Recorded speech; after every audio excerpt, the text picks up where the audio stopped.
मैं गीता पे हाथ रख के कसम खाता हूँ, जो कहूँगा, सच के सिवा कुछ नहीं कहूँगा। जैसा आप जानते हैं, इसी तरह हमारे कोर्ट्स में बाइबल, गीता, कुरान आदि धार्मिक ग्रंथ की पुस्तकें रखी जाती थी और चक्षुदर्शी यानी आई विटनेस से उनके धर्म के अनुसार उस पुस्तक पे हाथ रख के कसम खिलाया जाता था। लेकिन आजकल किसी भी व्यक्ति से गीता, कुरान आदि धार्मिक पुस्तकों पर हाथ रख के कसम नहीं खिलाया जाता। जो फ़िल्मों में दिखाया जाता है, वो आजकल कोर्ट में प्रैक्टिस नहीं किया जाता। आखिर इतना यूनिक प्रैक्टिस भारत में आया कैसे? इसकी हिस्ट्री क्या है? और ये खत्म क्यों हुआ? तो मुगल काल से ही ये स्टार्ट हुआ कि लोग अपने धार्मिक पुस्तक यानी रिलीजियस बुक पे हाथ रख के कसम खाना स्टार्ट किए, क्योंकि उस समय जो व्यक्ति थे उनका अपने धर्म के प्रति बहुत ज्यादा झुकाव होता था। तो यह माना जाता था कि उस समय जो व्यक्ति अपने धार्मिक पुस्तक पे हाथ रख के कसम खा रहा है वो झूठ बोल ही नहीं सकता। तो अंग्रेज आए, जब ब्रिटिशर्स आए, उन्होंने भी इस फंडा को, इस लॉजिक को सेम एडॉप्ट कर लिया और उन्होंने इसके लिए भी वही किया जो बाकी चीजों के लिए किया करते थे। ब्रिटिशर्स क्या करते थे? लॉ बनाते थे।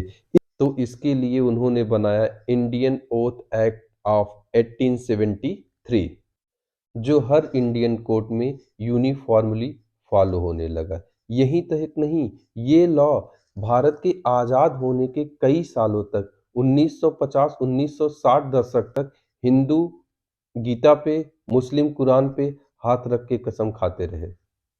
इसके बाद ये पूरा सिलसिला खत्म हुआ 1969 में, जब लॉ कमीशन ने अपने 28वें लॉ कमीशन रिपोर्ट में 1973 के इस लॉ में रिफॉर्म्स लाने के लिए कुछ सजेशंस दिए, कुछ रिकमेंडेशन दिए। इस सजेशन और इस रिकमेंडेशन के आधार पर नया लॉ लाया गया, इंडियन ओथ एक्ट 1969, जो अभी तक फॉलो किया जाता है। अब प्रश्न ये है कि ये सारे परिवर्तन, सारे चेंजेस क्यों लाए गए? ठीक है, तो सिस्टम को और सेकुलर और यूनिफॉर्म बनाने के लिए सारे परिवर्तन लाए गए, ताकि हर इंसान अलग अलग धर्म की पुस्तकों पे हाथ रख के कसम ना खाए, बल्कि एक ही तरीके से सारे लोग शपथ ग्रहण करें। तो अब शपथ कैसे ग्रहण करेंगे?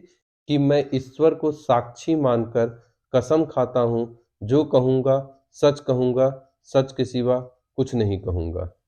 एक और बात, अगर कोर्ट में 12 साल से छोटा बच्चा आता है, तो उसे कोर्ट के सामने किसी प्रकार की शपथ नहीं लेनी पड़ती, किसी प्रकार का कोई कसम नहीं खाना पड़ता।